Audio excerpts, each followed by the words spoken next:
I'm hit! I'm hit! I'm hit!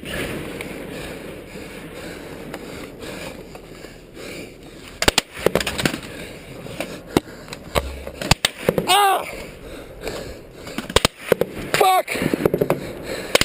No!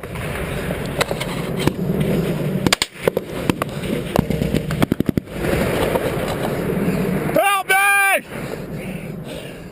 I'm hit! I'm hit! I'm hit! I'm hit!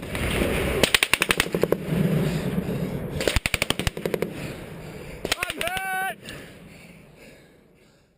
We are an empire now, and when we act, we create our own reality. And while you'll study that reality, judiciously as you will, we'll act again, creating other new realities, which you can study too. And that's how these things will sort out.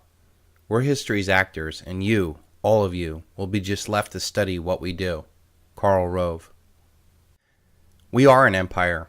We are the largest and most powerful one the world has ever seen. Logic would dictate that we must also have the most powerful propaganda in order to bring about that power. While it once started out as the greatest experiment in human freedom with a constitutional republic, it has been subtly and systematically destroyed from within, to the point that we can hardly tell the difference between our nation today and the fascists and the socialists that we fought against in World War II. The Constitution has been gutted from both parties, so much so that it looks like a redacted top-secret document. Even the goodwill, wealth, and sacrifice from the greatest generation has been destroyed by the spoiled generations that have followed, that have never known true sacrifice or even hard times. We have blown through the greatest gift of freedom and the greatest inheritance the world has ever seen. The worst part is we still believe in the illusion of what we once were. Throughout all of history, nations and tyrants alike have used symbols to strike fear or loyalty into their masses. Out of all these symbols that the United States has used, none has been more prominent and as powerful as the American bald eagle. We have been constantly showed the bald eagle, and we have been conditioned to marvel at this majestic bird. This is done not really to marvel at the bird, but to marvel at the American exceptionalism it represents. The average American will get the same feeling looking at a soaring eagle as they would a young soldier going off to war. You would immediately feel cognitive dissonance if I showed you a bald eagle against what it truly represents today in this debt and death paradigm. So the elite must put these images out there for you to sacrifice for their rigged game. Low self-esteem success chance is the conclusion that you want your prospect to have, which says, well, these guys are smart and I'm retarded. Oh, actually, that's not the exact one, but let's say they have that conclusion A. These guys are smart, I'm retarded, I can't do it. But if I could just do 1/10 as much as they do, then this would definitely be worth it. Right? You ever had that rationalization in your mind? Like, well, I'm over here telling you about doing $10 million and whatever a day, 360 grand in 9 minutes and all that kind of stuff. I mean, you ever think to yourself, well, Jesus, if I could just do like a little bit of that, I would be stoked. Not to say you guys all have low self-esteem, although every single person in the world does, which you should be happy about because you can prey on it like an evil. Never mind. Anyway, so that's what you want, right? You can prey on it like an evil. You can prey on it like an evil. You can prey on it like an evil. Because of this subtle psychological warfare, marketers know that they can pretty much slap an American eagle or an American flag on anything and it will sell. It is used for selling motorcycles, t-shirts, beers, condoms, and even the best-selling coin in the world, the American Silver Eagle. Simply latch on to this primal urge and you will be a success. Many people would be surprised that the choice of the bald eagle as our nation's symbol was controversial. Ben Franklin argued that the rattlesnake should be the symbol of the temper and conduct of America. The phrase "don't tread on me" that the rattlesnake symbolized showed that we only fought when we're threatened. As far as the bald eagle, Ben Franklin said, "For my own part, I wish the bald eagle had not been chosen to represent our country. He is a bird of bad moral character. He does not get his living honestly. You may have seen him perched on some dead tree near a river, where, too lazy to fish for himself, he watches the labor of the fishing hawk. And when that diligent bird has taken the length of a fish and is bearing it to his nest to support his mate and young ones, the bald eagle pursues him and takes it from him. Ah! Ah! Ah! Oh, crap! Crap! Ah! Ah! He goes on to say, with all this injustice, he is never in good case, but like those among men who live by sharping and robbing, he is generally poor and often very lousy. While Ben Franklin saw that this predator bird did not make a good fit for America of our founding fathers, I think it is a perfect symbol for the predator nation that we have become. Smedley Butler was one of the most highly decorated Marines in history. During his 34-year career as a Marine, he participated in military actions in the Philippines, China, Central America, and the Caribbean during the Banana Wars and in France during World War I. By the end of his career, he had received 16 medals, 5 for heroism.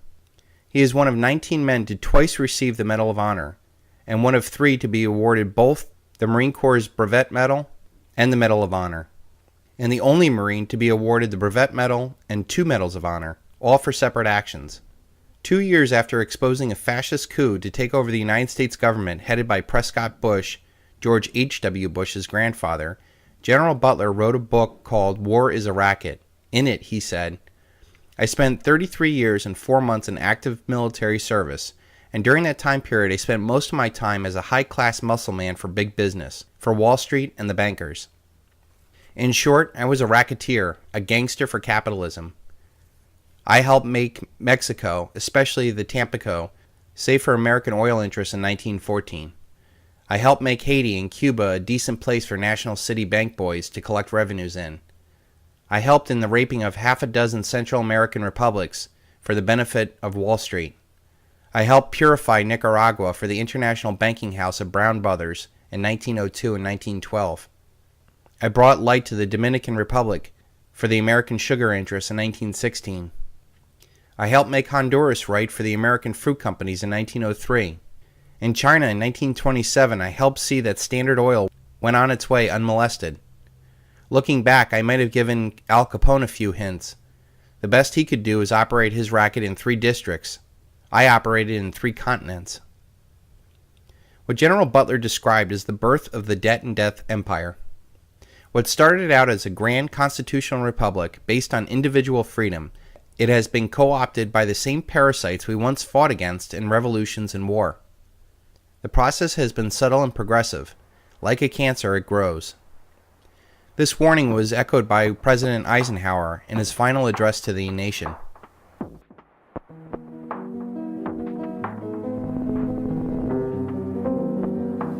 Until the latest of our world conflicts, the United States had no armaments industry. American makers of plowshares could, with time and as required, make swords as well. But we can no longer risk emergency improvisation of national defense. We have been compelled to create a permanent armaments industry of vast proportions. Added to this, 3.5 million men and women are directly engaged in the defense establishment. Now, this conjunction of an immense military establishment and a large arms industry is new in the American experience. The total influence, economic, political, even spiritual, is felt in every city, every state house, every office of the federal government. We recognize the imperative need for this development, yet we must not fail to comprehend its grave implications. Our toil, resources, and livelihood are all involved. So is the very structure of our society. In the councils of government, we must guard against the acquisition of unwarranted influence, whether sought or unsought, by the military-industrial complex. The potential for the disastrous rise of misplaced power exists and will persist. We must never let the weight of this combination endanger our liberties or democratic processes. We should take nothing for granted.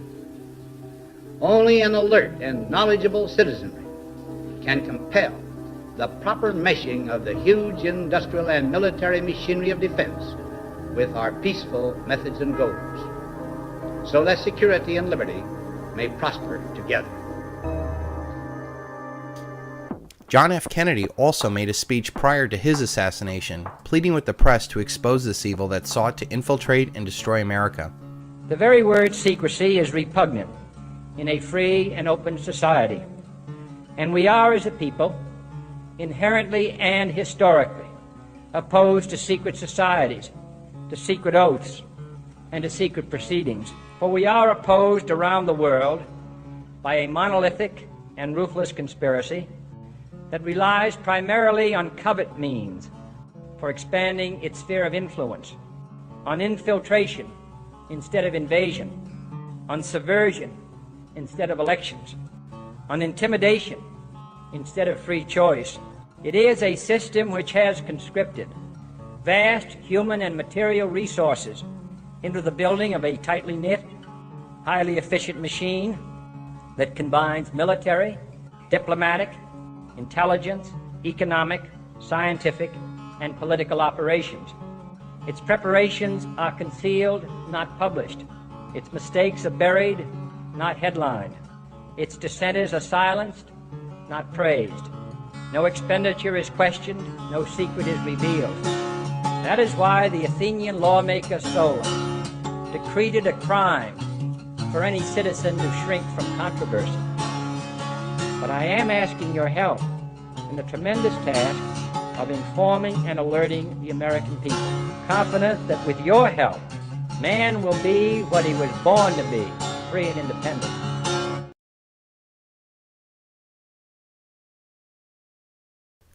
Even today, John Perkins wrote in Confessions of an Economic Hitman, he said, "Economic hitmen are highly paid professionals who cheat countries around the globe out of trillions of dollars. They funnel money from the World Bank, the U.S. Agency for International Development, and other foreign quote-unquote aid organizations into the coffers of huge corporations and the pockets of a few wealthy families who control the planet's natural resources. Their tools include fraudulent financial reports, rigged elections, payoffs, extortion, sex, and murder. They play a game as old as empire, but one that has taken on a new, terrifying dimensions during this time of globalization."